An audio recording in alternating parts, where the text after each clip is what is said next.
हाँ प्रभु आएंगे तो खुशियाँ मनाएंगे, हाँ यीशु आएंगे तो खुशियाँ मनाएंगे। प्रभु आएंगे तो खुशियाँ मनाएंगे, हाँ यीशु आएंगे तो खुशियाँ मनाएंगे। हाँ मेरे झोपड़ी का भाग आज खुल जाएंगे, यीशु आएंगे। हाँ मेरे झोपड़ी के भाग आज खुल जाएंगे, यीशु आएंगे।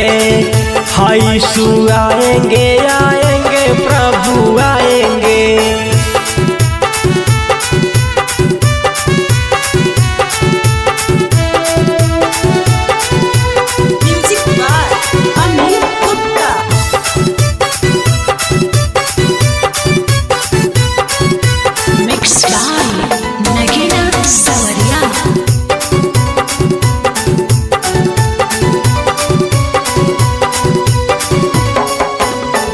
हम अपने दुखों को सब यीशु को बताएंगे, यीशु का भजन और स्तुति खूब गाएंगे।